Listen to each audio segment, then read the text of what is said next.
Boa noite, pessoal. Vamos dar início, então, à nossa mais uma aula gratuita com o psicólogo Rafael de Abreu, hoje presente. Da outra vez, ele não pôde estar presente por problemas técnicos, né, que acontecem com a tecnologia, super natural. Umas 3 horas sem luz, mais ou menos. Exatamente.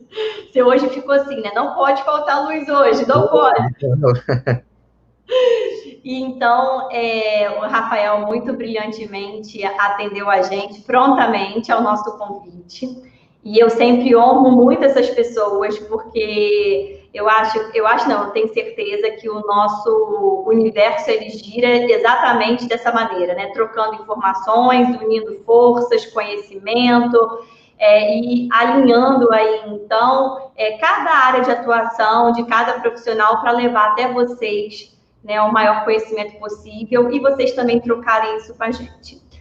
A gente se conheceu pelo Insta, então é mais uma pessoa que dessas todas que estão disponibilizando seu tempo, né, para estar com a gente, que a gente se conheceu através desse networking, através das redes sociais. Ele foi apresentado a mim por uma amiga que eu acho que hoje nos assiste, a Karine Bastos, que foi falar para mim que ele fala muito sobre alguns temas muito bacanas, como valores, atitudes, frustrações, angústia, e depois ele vai poder apresentar para vocês um pouquinho melhor o curso dele também nessa área de atuação. E espero que vocês usufruam bastante desse espaço, ainda mais falando de personalidade, que se trata psicólogos, estudantes de psicologia e público em geral. Rafael, seja muito bem-vindo, usufrua esse espaço da sua melhor maneira, estou aqui para te dar qualquer tipo de suporte. Vamos juntos. Muito obrigado. Primeiro de tudo, eu fico muito honrado pelo convite e pela forma que foi, assim, né? Como você falou, muito direto, mas também por estar ali no próprio Instagram, né? Uma vez eu vi uma pessoa falando que o Instagram brasileiro é muito diferente dos outros, porque as pessoas estão ali focadas em trazer conteúdo voltado ao desenvolvimento pessoal e crescimento pessoal de uma forma muito honesta, né? Então, eu estou na internet, assim, com trabalho mesmo, bem focado na internet, desde 2014, 2015. Eu me formo lá em 2014, e no final de 2014 eu já faço um site, eu já tenho uma página no Facebook, desde lá eu vou fazendo. Só que aqui no Instagram mesmo, a partir do ano de 2018, ali meio que no finalzinho de 2018, início de 2019, foi um momento onde, de fato, eu falei assim, cara, eu tenho que fazer um conteúdo mais marcante aqui, no sentido de ter uma constância. Então, eu acho que desde março do ano passado eu venho escrevendo 5 textos por semana, tem as suas exceções, mas sempre trazendo essa ideia, né, do aperfeiçoamento pessoal, uma palavrinha que eu adoro usar, né? Inclusive vou falar isso na palestra de hoje. Então, eu me sinto muito, muito honrado em, caramba, eu conheci teu perfil, Rafael, quero que você faça parte desse projeto. Para mim, é muita felicidade, porque quando que de repente a gente ia se encontrar, entende? Quando que a gente ia se encontrar se a nossa vida fosse puramente acadêmica? Nada contra a vida acadêmica, obviamente que não, mas que às vezes não ia ter esses laços por conta da própria internet, que, poxa, é um perfil do cara, tinha o perfil do outro. Caramba, eu costumo falar que a internet me deu uma coisa muito boa em relação aos profissionais da psicologia, que é assim, caramba, eu não estou só. Não porque antes na faculdade eu estava só, mas é porque aqui nós temos pessoas que estão querendo caminhar para o mesmo caminho, uma ideia de uma autenticidade profissional, né, de uma personalidade, um psicólogo com personalidade, que isso é tão importante para os pacientes, inclusive, né? Então, isso para mim é uma alegria muito grande poder contar e conhecer, né, novas pessoas, enfim. E vocês, para quem está assistindo aqui, para quem vai assistir, poder ter esse conteúdo aqui, né? Quanto que eu paguei, Rafael? 500 já? Não, entendeu?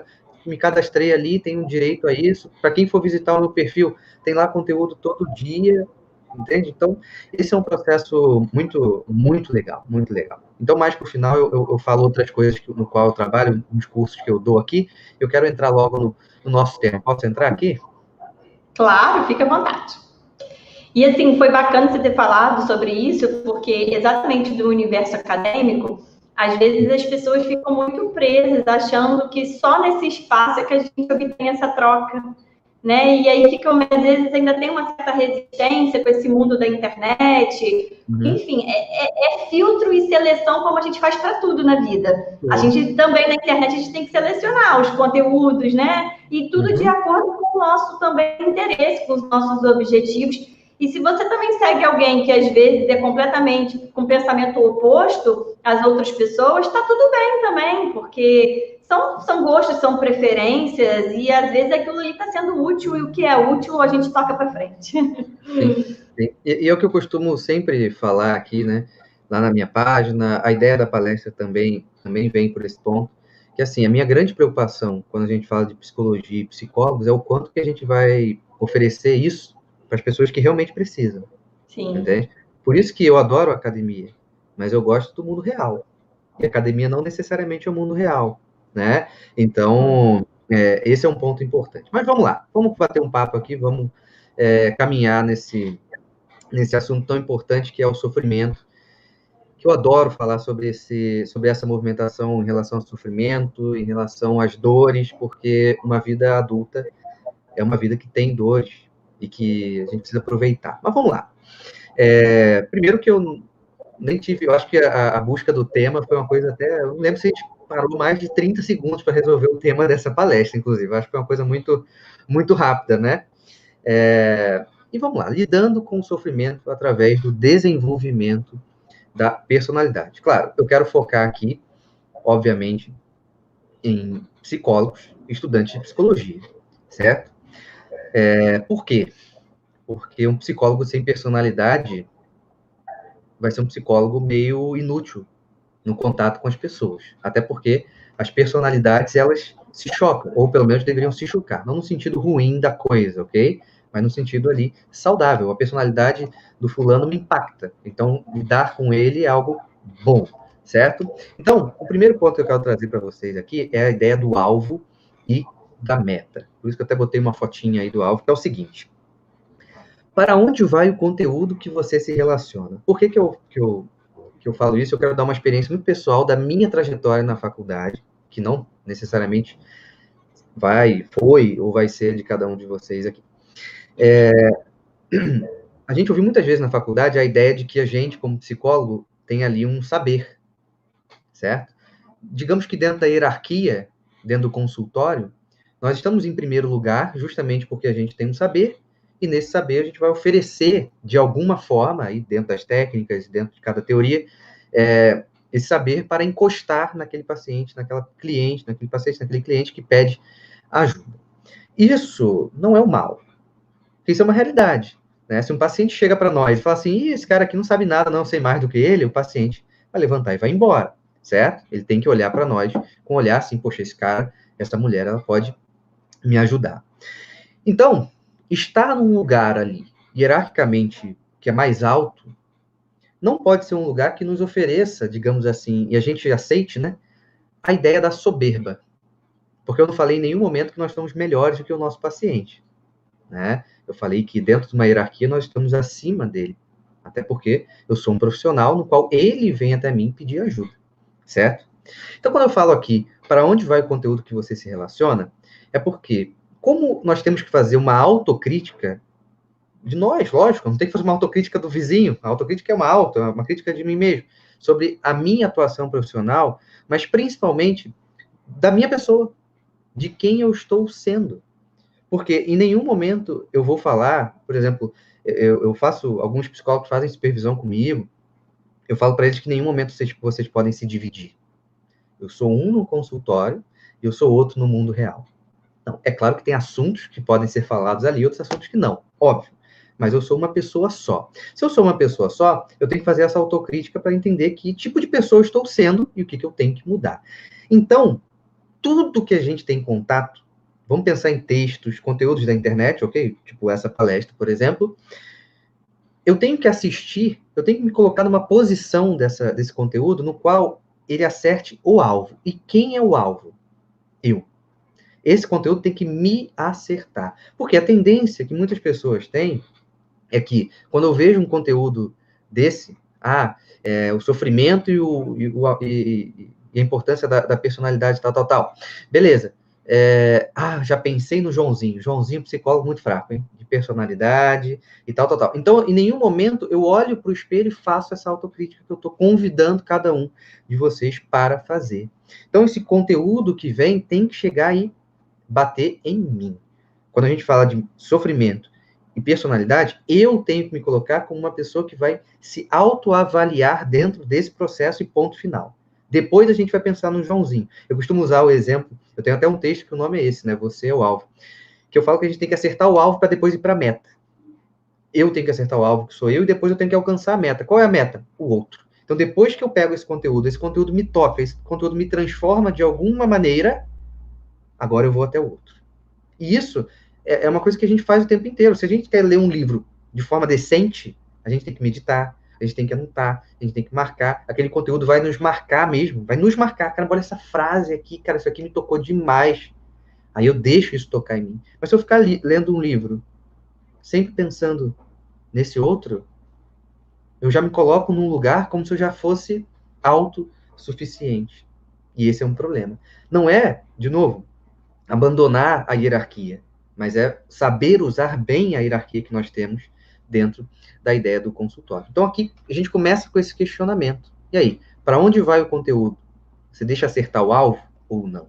Certo? Por isso que eu até coloquei aí uma frasezinha do Chesterton, que foi um escritor inglês aí do início do século XX. Ele fala que amargura o mundo não é o excesso de crítica, mas a ausência de autocrítica. Então, a gente como profissional, que está ali ajudando as pessoas que vêm até nós, eu tenho que ter um hábito de autocrítica para entender o que eu estou sendo, o que eu estou falando, o meu olhar, como que o meu olhar está funcionando diante dos outros, diante das coisas que estão à minha volta.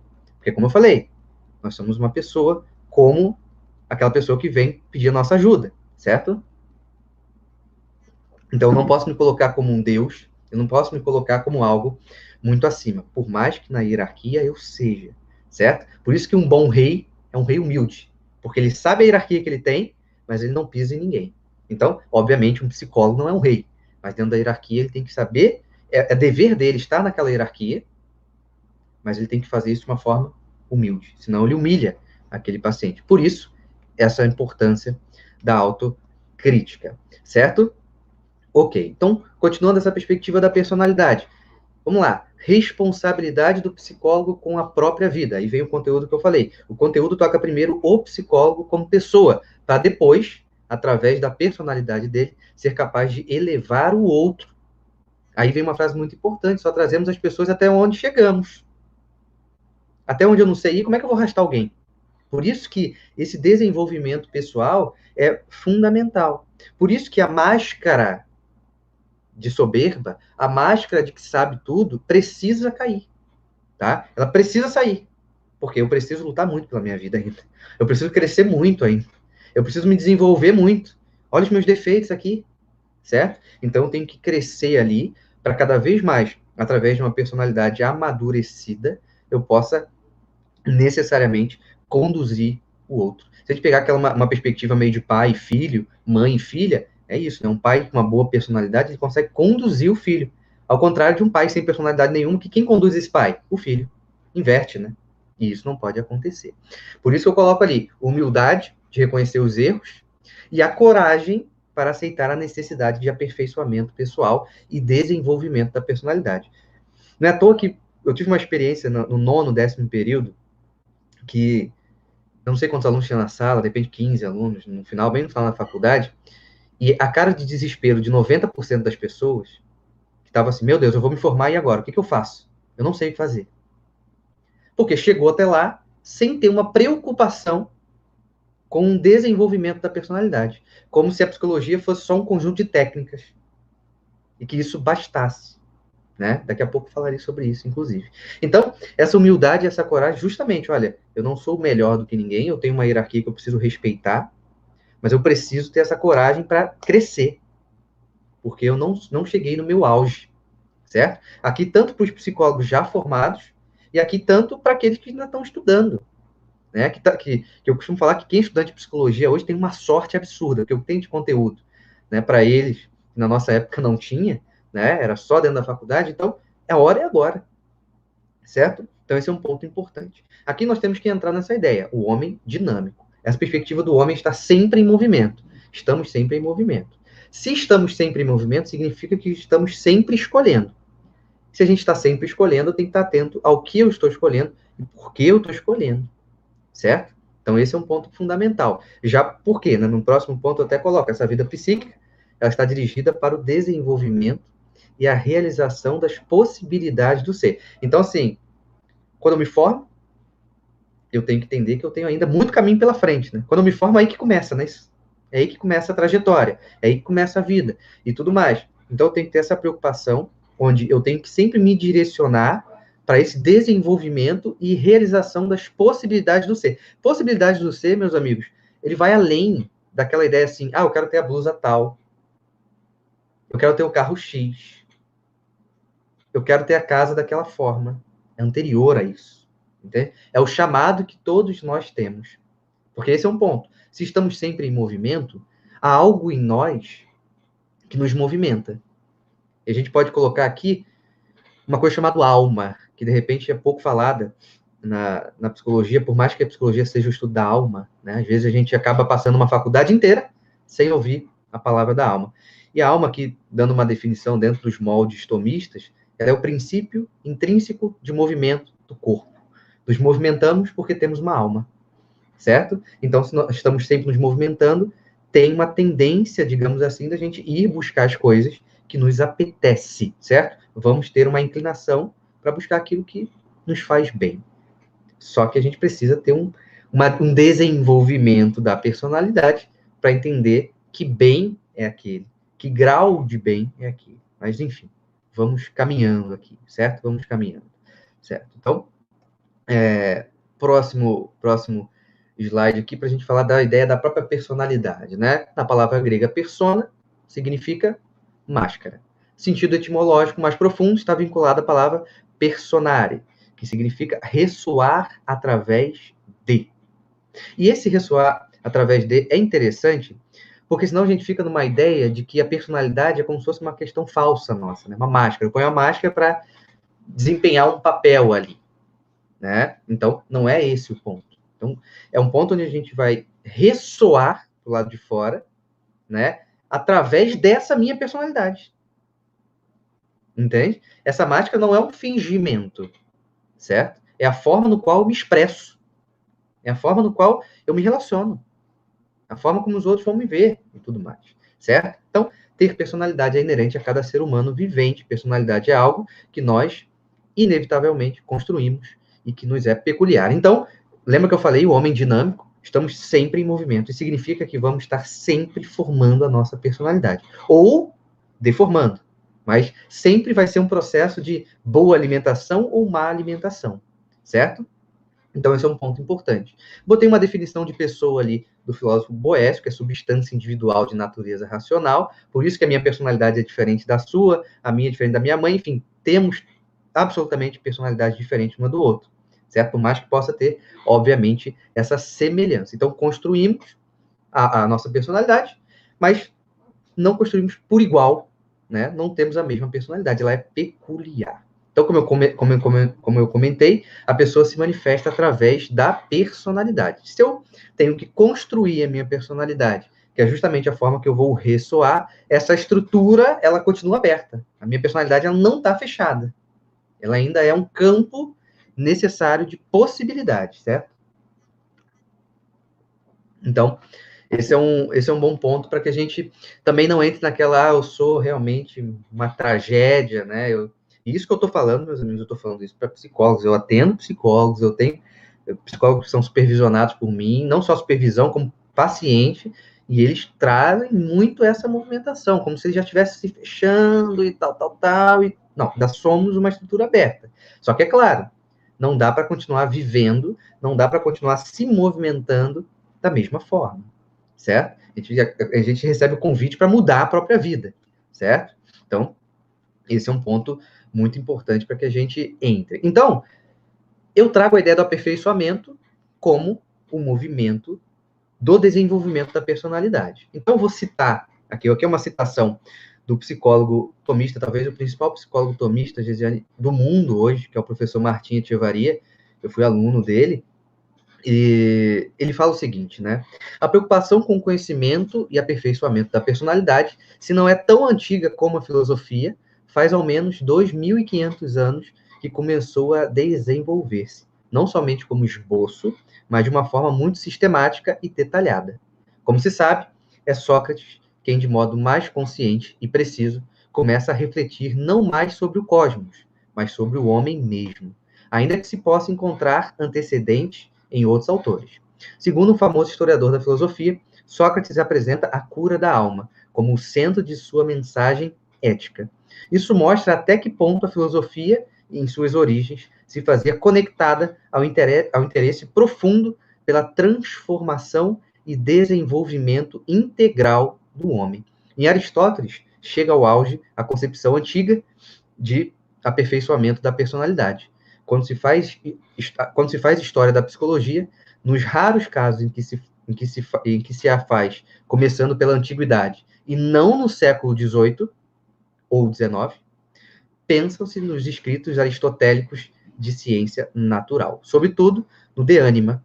E isso não é algo equivocado, porque, na verdade, essas obras constituem a autêntica base do surgimento da psicologia, seja geral ou experimental. Mas quando se trata da história da prática da psicologia, o ponto de referência fundamental são suas éticas, nas quais o Stagirita expõe sua concepção sobre o desenvolvimento da personalidade humana. Diz sobre isto Erich Fromm, que foi um psicanalista do século XX. Aristóteles escreveu um manual de psicologia que chamou, porém, de ética. Certo? Então, aqui chama uma atenção também importante para que a gente consiga voltar no tempo, para que a gente não ache que a psicologia, alguém do nada criou uma psicologia ali no século XVIII, XIX. Já esses caras estavam falando sobre isso, né? Apesar de todas as diferenças. Mas aqui, o professor Martim Echevarria, um argentino, né? Ele está trazendo ali Sócrates e Aristóteles. Grécia.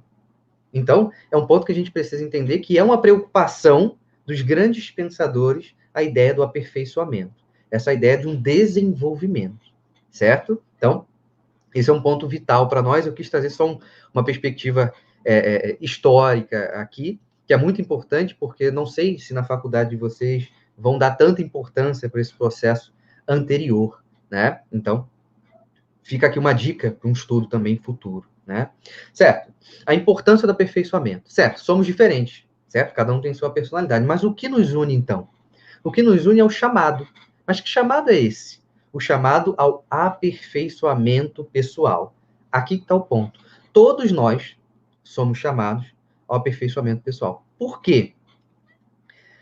Justamente porque o homem precisa necessariamente amadurecer, porque faz parte do seu desenvolvimento.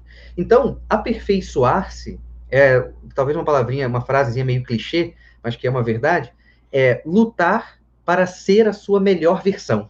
Podemos colocar assim esse ato de aperfeiçoar-se, certo? Então, esse chamado é um chamado para o homem. Qualquer homem, certo? Então, esse é um ponto fundamental para nós, para a gente entender. Isso que nos une.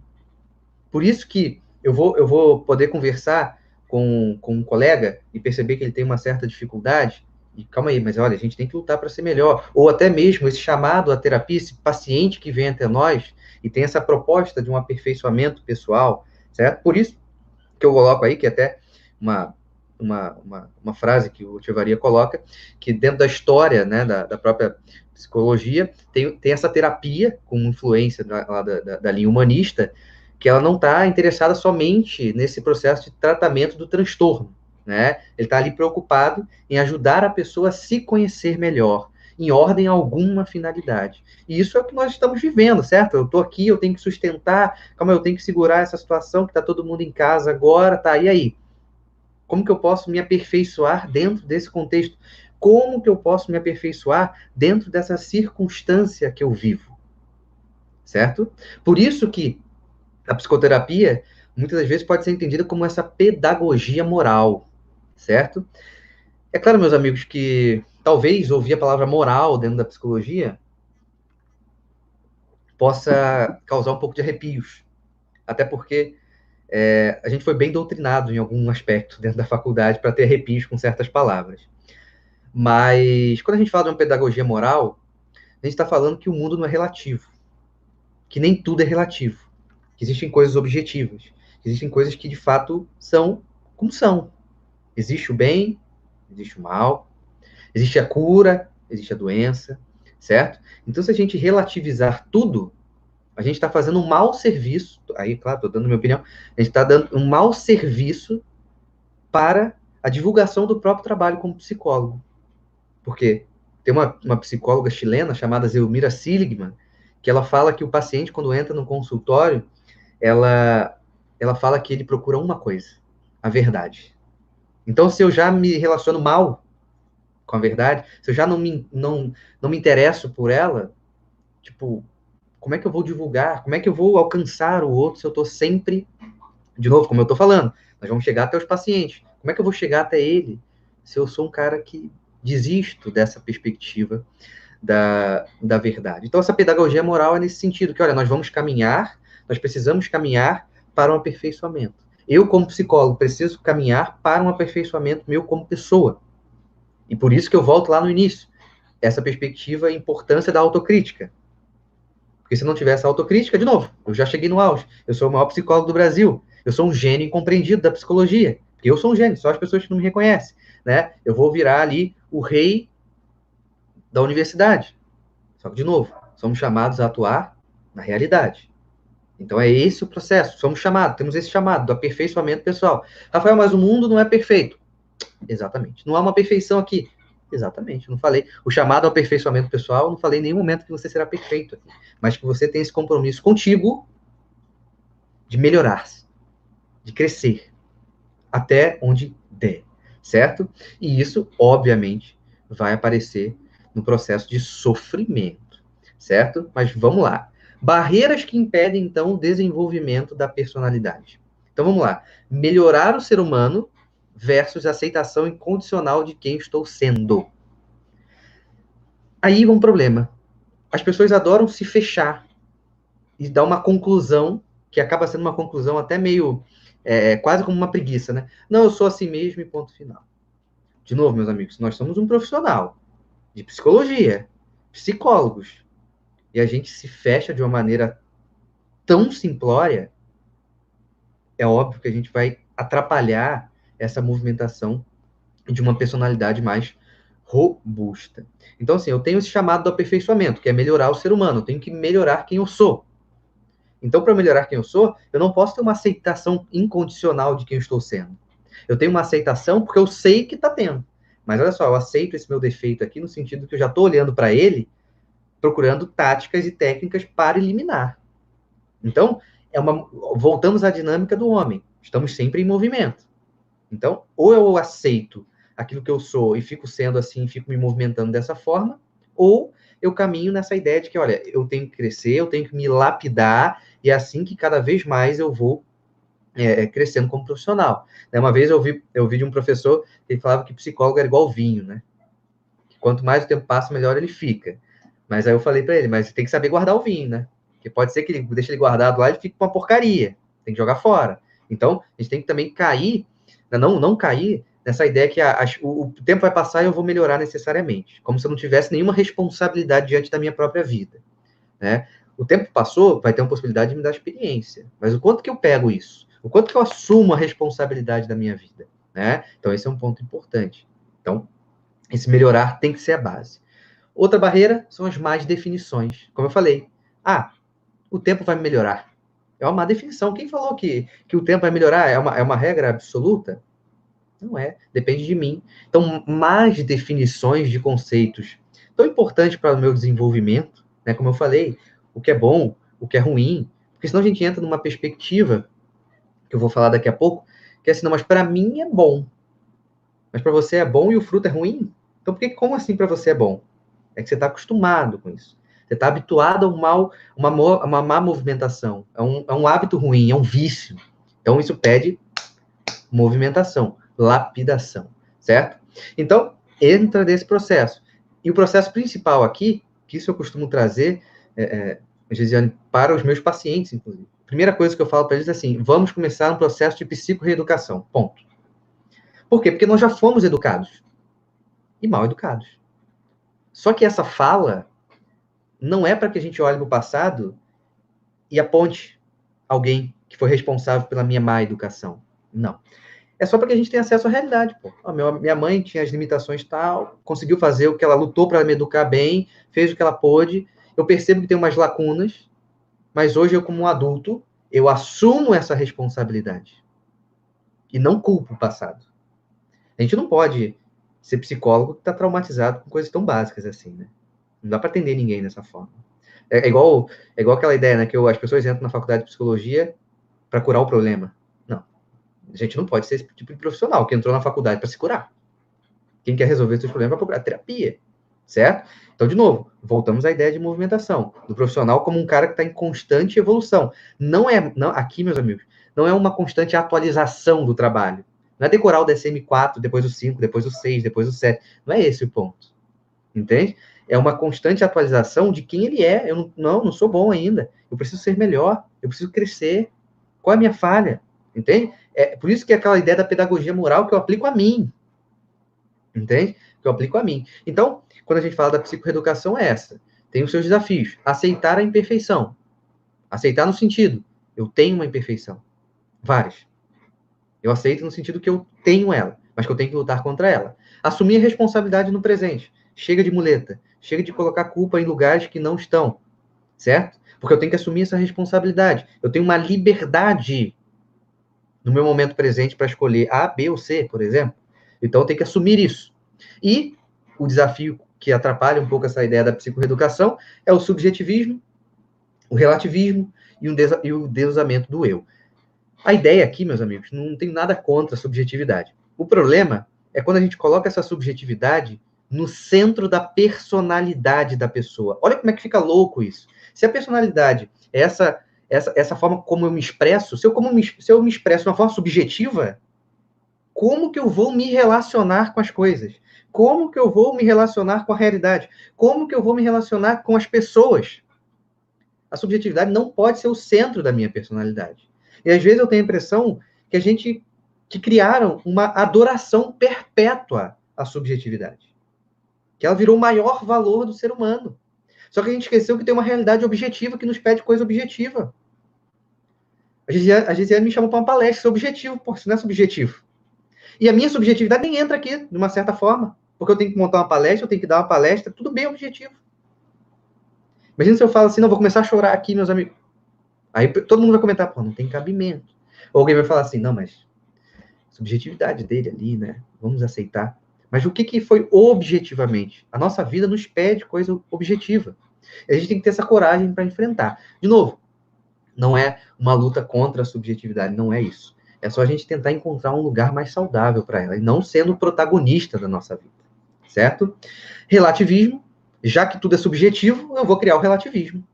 A doença é subjetiva, a saúde é subjetiva, o bem é subjetivo, o mal é subjetivo, e vai ficar tudo assim, e a vida vai ser um relativismo total. Se é um relativismo total, não tem nem por que paciente vir até o nosso consultório, porque é só você resolve ele em 10 minutos você resolve a sessão dele, que é, eu tô mal, não, mal é subjetivo, é relativo, não dá, pode ir embora, não dá, certo? E aí vem o endeusamento do eu, que é justamente a ideia do que eu falei, essa aceitação incondicional de quem eu estou sendo, certo? Eu me amo muito assim, dessa forma, que eu não preciso mudar. Então, meus amigos, a psicoreeducação joga tudo isso pro canto e fala assim, aceita que você tem que melhorar. Aceita que você está absolutamente inacabado e que você precisa ir muito ainda, não importa a tua idade, inclusive. Não importa a tua idade. E que você precisa sempre ter uma constância dentro desse movimento. Certo?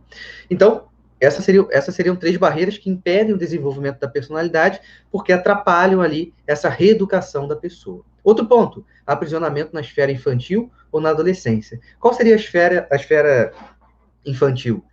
Essa esfera onde eu não posso sentir dor. Se eu sentir dor, eu vou chorar.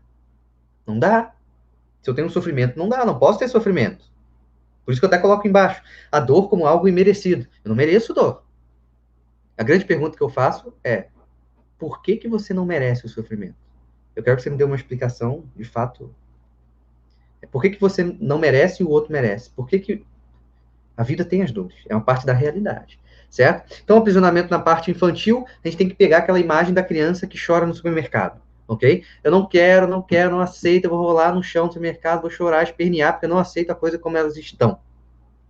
Ou pode cair no aprisionamento na adolescência, que eu sou capaz de tudo. Eu sou um Deus. Eu sou muito bom. Eu sou soberbo, certo? Então, todos esses pontos que eu coloquei ali são pontos que atrapalham esse desenvolvimento, essa saída, essa expressão de uma forma boa, certo? Então, seguimos em frente aqui, seguimos em frente. Certo. A ideia do sofrimento, né, Rafael? A palestra fala sobre sofrimento e até agora você não entrou nele. O sofrimento, obviamente, ele é parte da realidade. Não existe nenhuma vida humana que não tenha sofrimento. Acabou. Então, separando a ideia de um sofrimento saudável de um não saudável, a gente começa nesse primeiro ponto. O desejo de fuga da dor. Então, não importa que tipo de dor seja, eu quero fugir de todas, versus o aspecto racional. O aspecto racional vai fazer o seguinte: olha, eu sou um adulto. Se eu sou um adulto, eu tenho que saber lidar com as coisas. E certas coisas serão incômodas, serão dolorosas, serão sofridas. Mas eu, como um adulto, para conquistar, para sustentar, para desenvolver, eu aceito essa condição. Ali, esse aspecto racional, que sai daquela esfera infantil e daquela esfera da adolescência, traz para nós uma missão firme dentro da vida, certo? Uma missão firme ali de eu estou aqui para me desenvolver e o sofrimento vai aparecer. Por quê? Porque eu mimei o meu corpo, porque eu acostumei mal o meu corpo durante a minha existência, durante a minha trajetória, até aqui, pelo menos. Então é óbvio, quando eu for começar a caminhar numa movimentação saudável, que eu vou me incomodar, certo? Então, a dor saudável é essa que assume, faz parte da realidade, eu não vou fugir, não. Faz parte, sou adulto, não posso ser covarde diante da vida, certo? Já essa dor não saudável, como eu coloquei aqui, é aquela que faz fugir da realidade e do próprio dever. E justamente por recusarmos enfrentar as dores, que são inerentes ao estado de relação com a realidade, a responsabilidade do cumprimento dos deveres é que sofremos de forma desordenada. Percebe que a dor não saudável é essa dor que eu abandono aquilo que eu sou ou aquilo que eu devo ser. Meu dever, as minhas responsabilidades. Ali vem uma dor, porque eu estou fugindo. Só que é aquela ideia, eu posso fugir de todo mundo, eu só não consigo fugir de mim mesmo. Em algum momento essa ficha vai bater. Então, essa dor desordenada é uma negação da realidade. Mesmo que a minha realidade seja ruim, mesmo que eu esteja enfrentando um sentimento. Vamos pegar a ideia da morte de um ente querido. Quando um ente querido seu falece e você nega a realidade que ele morreu, isso te gera um sofrimento maior. Porque está negando uma realidade ali. Quando eu aceito essa morte, aquilo dói, mas aquilo está mais, digamos assim, mais assentado. E isso, obviamente, é mais saudável para um ser humano, certo? Então, a dor desordenada é a negação da realidade. Eu não aceito isso. Por quê? Porque me incomoda. Não vai parar. Por isso que essa ideia de afastamento muito grande da realidade cria pessoas mimadas, que não aceitam esse sofrimento, as frustrações diante da vida, certo? Então, a vida humana é uma vida que pede um relacionamento com o sofrimento. É um relacionamento, não é um afastamento, certo? É um relacionamento. Porque elas vão acontecer. E se a gente entrar na história do mundo, toda pessoa que a gente pode ter admirado, que a gente admira, todas elas passaram inevitavelmente por algum tipo de sofrimento.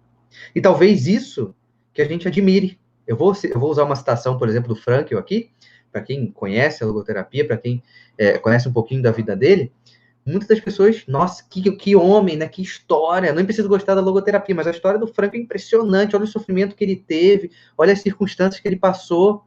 Eu acho incrível, eu quero ser tão grande como ele, mas aí eu chuto o cantinho da cama com o meu dedinho e eu não consigo suportar isso. Mas eu quero ser como o Frankl. Então, assim, eu tenho que saber me relacionar com a dor de uma forma madura. E esse é um ponto importante. Entendendo que a vida tem necessariamente essas incertezas. Né? Quando a gente fala dentro da chave, dentro do campo teórico da psicologia atomista, Gesiane, a gente fala da virtude da prudência, a virtude da prudência, ela fala assim, uma vida autenticamente humana é uma vida de incerteza. Olha que ponto. Uma vida autenticamente humana. E a gente está aqui querendo controlar tudo. Que vai gerar sofrimento, porque eu não vou conseguir controlar. Entende? Então, esse é um ponto importante. Eu preciso me relacionar com isso, que não necessariamente me deixa confortável, certo? Continuando essa ideia de sofrimento, aí lá vem o Frankl, inclusive, saudável e sofrimento não saudável. Ele coloca aqui, quando a circunstância é boa, devemos desfrutá-la, óbvio. Quando não é favorável, devemos transformá-la, e quando não pode ser transformada, devemos transformar a nós mesmos. Por isso que tem essa ideia de responsabilidade e sofrimento. Eu tenho responsabilidade com o sofrimento que me atinge, pô. Por isso que muita gente fica naquela dinâmica que eu tô sofrendo, mas eu tô doido para alguém me pegar no colo. E se ninguém pegar? É até bom, às vezes é legal, né? A gente gosta que alguém pegue a gente no colo, dê uma ninada, assim, mas assim, nem sempre vai acontecer, né? Ou, melhor dizendo, poucas vezes vão acontecer. Alguém pegar a gente. A gente tem uma ilusão de que a gente vai ter sempre uma babazinha ao nosso lado. Então a gente perde essa ideia de responsabilidade e assumir esse sofrimento, que é meu, que eu tenho que lutar. E olha como é que o Frankl chama, né? O Frankl chama assim, ó, devemos transformar a nós mesmos. Se isso não é uma frase que deságua na ideia do aperfeiçoamento pessoal, eu não sei mais o que é. Então esse é um ponto importante, essa responsabilidade, essa dor, cara, faz parte da minha vida. E que isso vai me transformar como ser, se eu enfrentá-la de uma forma boa. Melhor dizendo, se eu enfrentar de uma forma ruim, também vai me transformar como ser. Porque vai me piorar, vamos dizer assim. Certo? Então, esse é um ponto importante. Por isso que negar a dor é não se capacitar para enfrentá-la. Então, se tudo que me incomoda eu não me capacito para enfrentar, a minha vida vai ser debaixo da cama. Certo? Porque eu vou ter medo do lobo mau que está na janela, que eu vou ter medo do cara que está dentro do armário e tudo mais.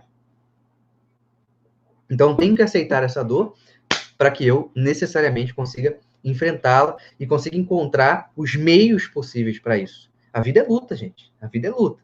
E como psicólogo, a vida é mais luta ainda, porque eu tenho que saber lidar com o sofrimento que chega até mim. Então, não estou só lidando com o meu sofrimento.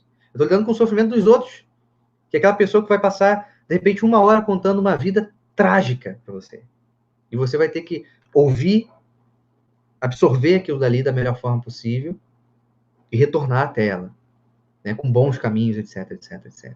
Certo? Por isso que eu coloco aqui no final, o motivo da dor sustenta um homem no caminho do aperfeiçoamento. Por que eu estou sofrendo?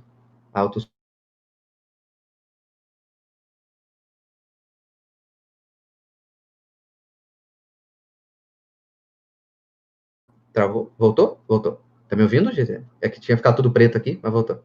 Ok. Então, como eu falei. Só de falar, eu até já falei com eles. Hoje também está o sinal muito constante aqui, né? Onde eu moro. Então, depois fica salvo direitinho lá no YouTube. Então, não tem problema nenhum, tá? Beleza, beleza.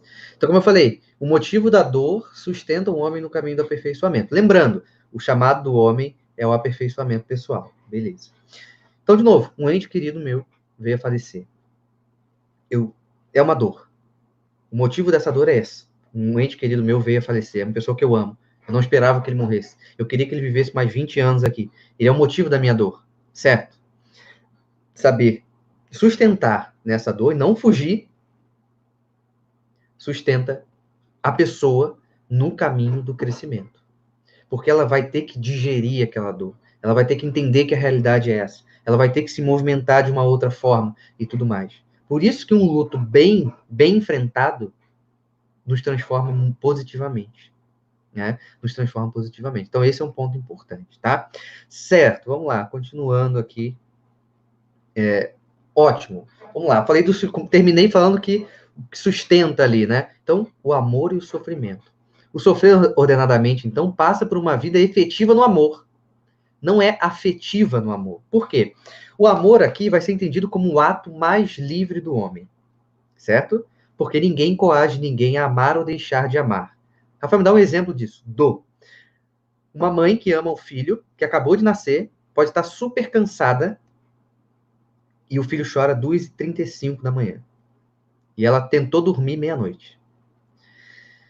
Ela vai lá livremente. efetivo no amor. Não afetivo, porque ela pode estar cansada. Ela pode falar assim, meu Deus, João, por que você está chorando, cara? Você acabou de mamar, não é isso?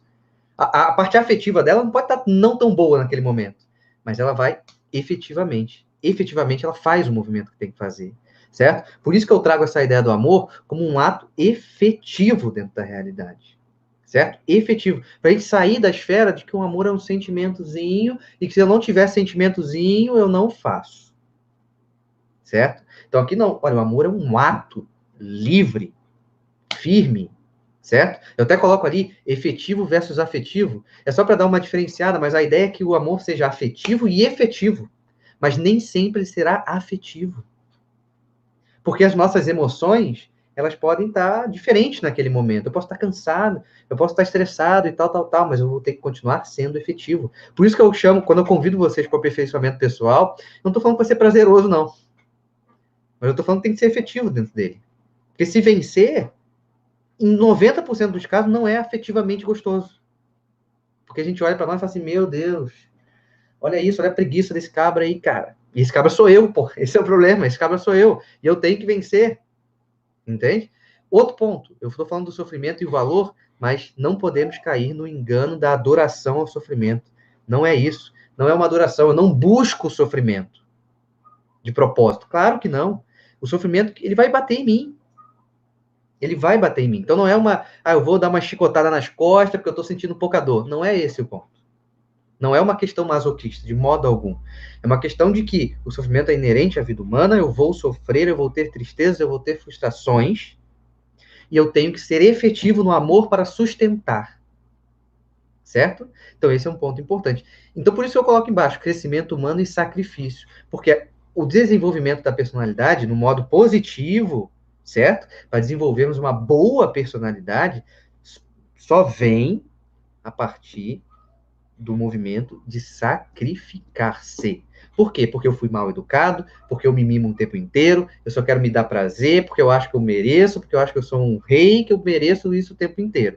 Então, essa ideia de sacrifício é de que eu vença a minha vontade torta e oriente a minha vontade para um bem efetivo, que é o meu crescimento. Para que meu crescimento? Para eu me sentir melhor? Não. É o meu crescimento para que eu possa servir o outro. Por isso que quando a gente encontra professores incríveis dentro da faculdade, eu tive professores incríveis, de personalidade imensa, são pessoas que passaram por sofrimentos, mas tem um sorriso estampado na cara e te acolhe como nem tua mãe te acolheu. Entendeu? Porque ele passou, ele cresceu com aquilo ali. Ele teve que fazer certos sacrifícios. Porque a gente está numa época que a tecnologia pode muito nos ajudar, e está fazendo isso aqui hoje, graças a Deus, mas assim, é uma dinâmica também que vem para deixar a gente, se a gente não tomar conta dessa dinâmica, para que a gente entre numa preguiça. Que a gente já tem tudo na mão, entende? Você quer comer? Tem iFood. Você quer ler? Você abre 15 PDFs ao mesmo tempo. Entende? Você quer conversar com alguém? Você pode fazer isso de cabeça para baixo. Que ninguém está te olhando, tá tudo certo. Então, essa dinâmica moderna tem que ter esse cuidado também. Então, a gente foi desacostumado a ter uma vida que tem esse envolvimento do sacrifício. Coisa que os nossos pais, os nossos avós faziam isso, ó, leve e solto, tranquilo, porque estava lá na roça, fazendo, e não reclamava da vida. A gente caiu na internet, vida de merda. Vida de merda, Deus está me castigando, porque tirou minha internet. A gente está intolerante ao sofrimento. Olha como é que nem aproveita, né? Terminou a internet, parou. O que eu posso fazer? Sei lá, cara, olha pro céu cheio de estrelas, cheio de nuvens, céu azul, bonito, vai fazer alguma coisa. Vai ver que existe vida. Entende? Então, esse crescimento humano e sacrifício é isso. Eu tenho que sacrificar a minha vida para salvá-la. Esse é o ponto.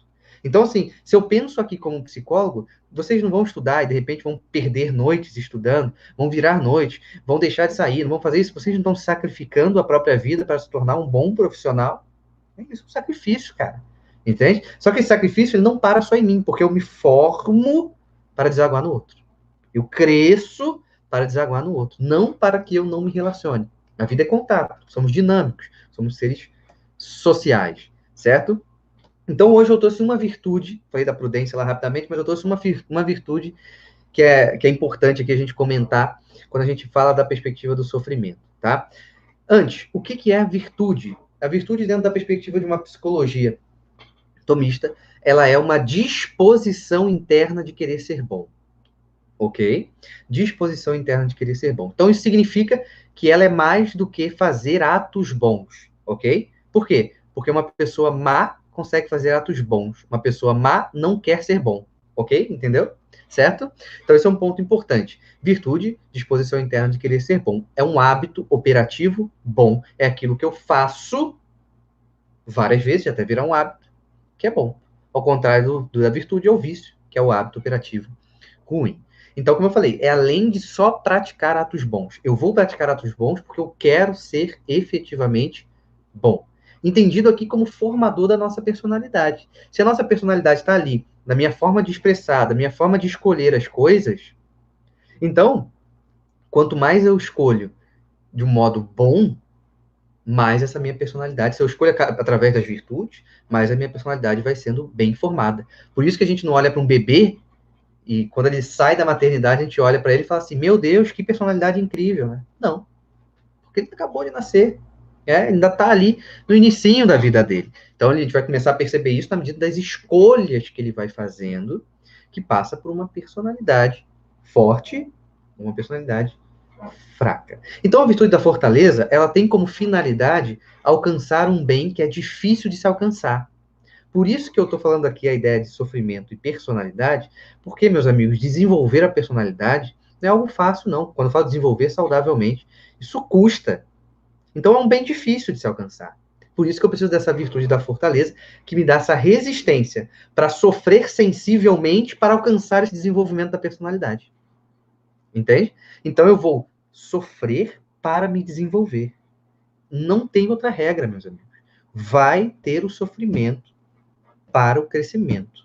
Sofrimento e crescimento, inclusive, são palavrinhas até parecidas. Então, a fortaleza vai me dar essa resistência para que esse sofrimento sensível aconteça e eu não desista daquele bem que é difícil de se alcançar, ok? Então, esse é um ponto fundamental para nós. Por isso que eu coloco até aqui, né? Essa aqui é uma frase de um texto meu, que é o espírito de sacrifício e crescimento humano, tá lá no meu Instagram, que é isso. O que te limita, então, meu amigo, muitas vezes é a sua falta de sacrifício, de saber morrer pelo que vale a pena morrer, de lutar pelo que vale a pena lutar e de crescer o que se deve crescer e de suportar o que você tem que suportar. Olha o ponto. A minha vida é uma vida de responsabilidade. Então eu tenho que saber o que deve morrer em mim, eu tenho que saber o que eu tenho que lutar dentro da minha vida, eu tenho que saber o quanto eu devo crescer, o que eu devo crescer, eu tenho que saber suportar o que eu tenho que suportar. E, de novo, lembra do primeiro slide aqui? O alvo. Não é para eu pensar assim, eu tenho que suportar o João. Não. Tem que suportar eu, que tantas vezes me traio dentro dessa perspectiva de uma personalidade madura e de um aperfeiçoamento pessoal, que eu desisto. Então, esse é um ponto importante. A vida, como eu falei, ela é essa movimentação da luta. Então, eu trago essa frasinha clássica aqui do Jung, não é isso? Conheça todas as teorias, domine todas as técnicas, mas ao tocar uma alma humana, seja apenas outra alma humana. Só que, de novo, quando tocar uma outra personalidade humana, seja você uma personalidade madura tocando numa outra personalidade, certo? Não sejam vocês dois que vão morrer abraçados, né? Não sejam vocês dois o pessoal do violino do Titanic, porque não é isso que o teu paciente quer. Você não quer que você toque o violino enquanto o navio está afundando. Você quer que você salve as pessoas. É isso que ele espera de você. Uma movimentação madura, uma movimentação coerente, certo? Então, esse é um ponto importante. E como nós temos aí essa alma, como nós temos aí essa perspectiva da minha personalidade, então, trago uma frase do grande Santo Tomás, ele fala, se a meta principal de um capitão fosse preservar seu barco, ele o conservaria no porto para sempre. Vamos lá. Se a meta nossa fosse preservar quem nós somos, a gente ficaria dentro de casa, deitadinho, debaixo do edredom, com ar-condicionado, certo? Mas a nossa vida não é essa. Nossa vida vai entrar nessa perspectiva da vela que se desgasta, que queima para iluminar um local. E, de repente, é isso. Eu, como pessoa, eu preciso iluminar os meus pacientes, eu preciso iluminar a minha própria vida, o meu próprio quarto escuro, que precisa, muitas das vezes, da arrumação, etc, etc, etc. Então, meus amigos, o sofrimento vai acontecer. Eu preciso necessariamente do amor para saber sofrer pelo que vale a pena sofrer, para lutar pelo que vale a pena lutar, para suportar o que vale a pena suportar, porque esse amor é um ato efetivo na realidade. 3 palavrinhas que eu uso muito lá no meu Instagram, no meu trabalho, que a vida ela é sangue, suor e lágrimas. A gente precisa entender que a vida é isso. Então, esse sangue que eu me sacrifico pelo que eu tenho que me sacrificar, esse suor que eu vou além, eu não vou me acomodar em quem eu sou, eu vou além, eu quero dar mais de mim para me desenvolver, etc, etc, etc. E essas lágrimas, que sejam as lágrimas das tristezas da vida, que a gente é cometido pelas tristezas, né? Mas que também são as lágrimas das alegrias, de perceber que, caramba, quem eu era 5 anos atrás, cara, quem eu era 10 anos atrás, que bom que eu consegui vencer aquele cara que eu achava que eu jamais venceria, e que aquele cara era eu, entende? Então, como eu falei, a nossa luta, quando a gente fala de personalidade e sofrimento, é comigo, não é com o vizinho, não é com o meu pai, é comigo. Então, como eu falei, eu convido meus amigos todos que façam essa movimentação de lutar para se aperfeiçoar, porque é o caminho que nós temos aqui, é o caminho que a gente pode servir, que a gente pode ser melhor e que a gente pode efetivamente crescer e que a gente pode tocar na alma humana do outro, que a gente pode encostar no outro. Certo? Enfim, fechou. Então, podemos conversar mais? Podemos? Eu acho que eu ficaria aqui mais 1 hora escutando e amei, assim, a gente está com muitas mensagens de elogios, de agradecimento. Depois você vai poder entrar lá no vídeo do YouTube e você vai poder ver os chats que estão abaixo das pessoas comentando. Assim, despertou, todo mundo falando, despertou em mim muitas reflexões. Eu tenho certeza, o conteúdo que você trouxe hoje foi um convite, né, as pessoas a se posicionarem em frente quem eu sou, quem eu quero ser, né, e como que eu posso mudar. Então, o que ficou para trás, né? E quando você fala de psicorreeducação, quando se cria uma necessidade de buscar ajuda, isso já é um passo para a cura, né? Porque quando a gente tem essa demanda de ser ajudado e a gente percebe onde a gente pode buscar a ajuda, a gente não sabe como vai ser ajudado ainda. Ok, isso daí é fato.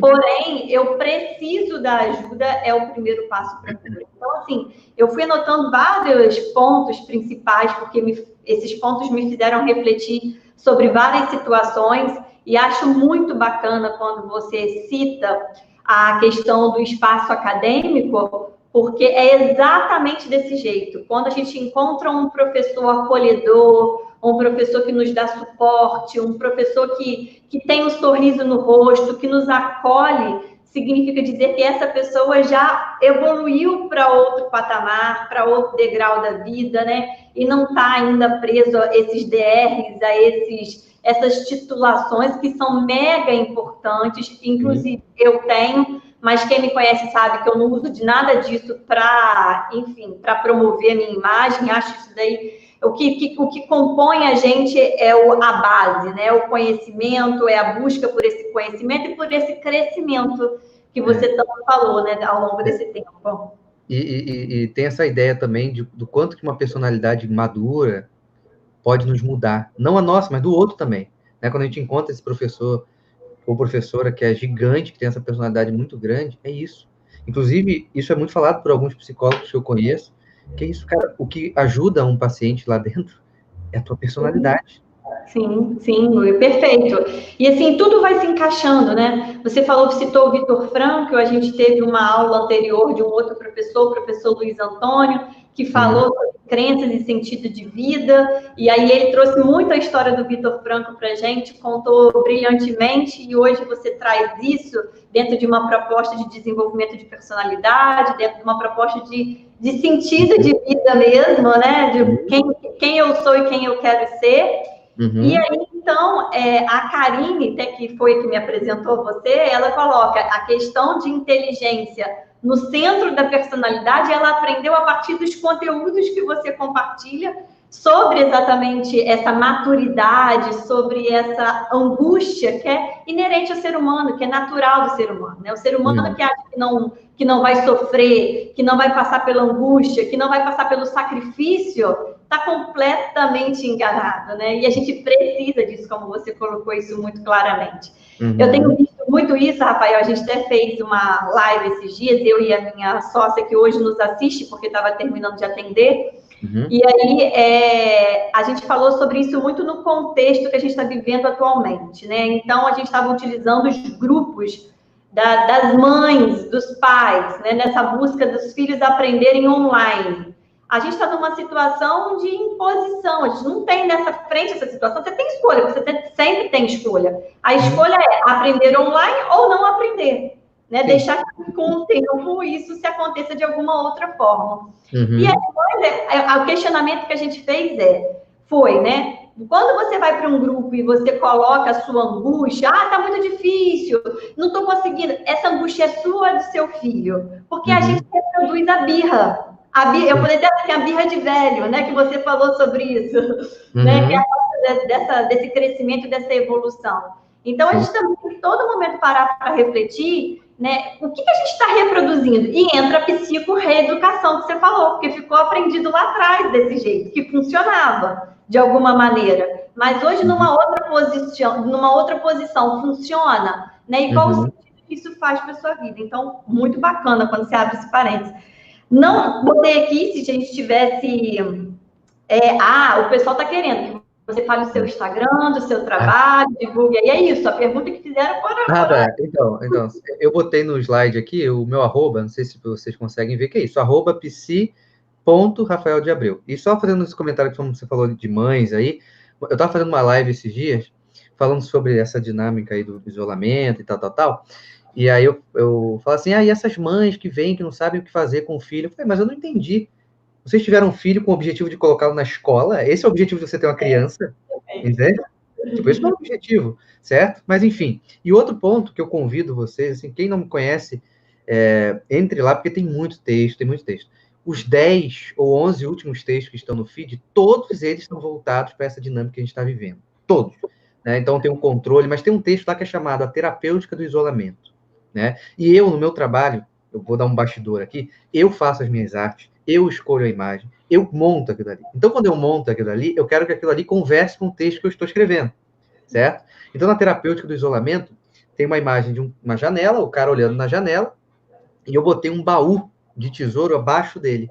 Por quê? Eu convido todo mundo que está nessa dinâmica do isolamento, é claro, meus amigos, que tem uns que são mais fáceis, outros que são mais difíceis, tem N realidades que a gente não vai entrar no mérito aqui, mas que, para muitos deles, é a oportunidade de encontrar os tesouros perdidos dentro de casa, entende? Que caramba, olha ali, agora eu tô conseguindo...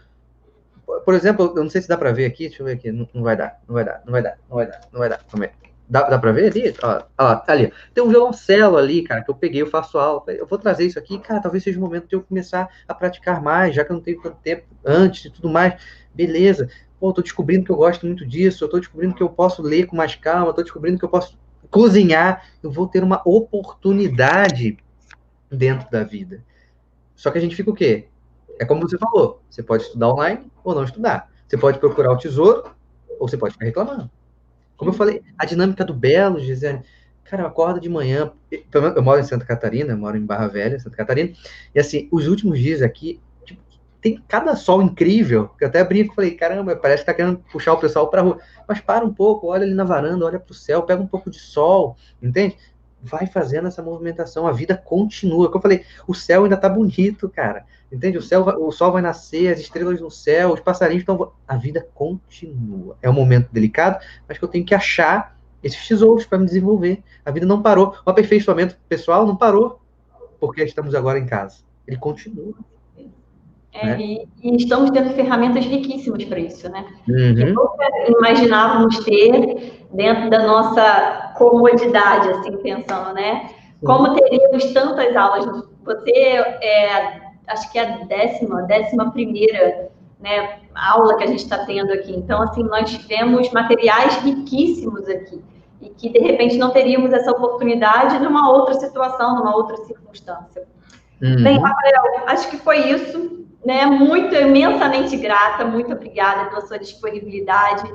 Eu sei também que nosso tempo aí está mega corrido, porque a gente que vive nesse universo online tem seus prós e contras, como tudo na vida, né? Então agora a demanda aumentou muito nesse aspecto, atendimento online, né? E por aí vai. mas você muito carinhosamente atendeu logo a meu pedido e eu fiquei muito feliz por isso, porque gosto muito dessa troca e acredito muito nessa troca. Tá? Espero que em breve a gente tenha outras oportunidades. Sim, eu obviamente fico sempre aberto aos convites. Agora você sabe onde me encontrar no Instagram e também no WhatsApp, então fica mais fácil ainda você me encontrar. Para quem não me conhece de novo, vai lá, @psi.rafaeldeabreu. Lá tem conteúdo de graça. Inclusive, eu faço até poema. Tem uns poemas meus que servem muito para isso. Tem poema da esperança, tem poema da luta, poema da maturidade, enfim. Tem um monte de coisa que eu também edito ele inteiro, que eu também. Então, assim, é um trabalho que ele é muito pessoal, entende? Eu estou ali dentro daquele trabalho. Então, cursos que eu vou oferecer, tudo vai sempre informado lá no meu Instagram. Então, eu não vou falar muito disso aqui. Vai lá, segue, você já me ajuda.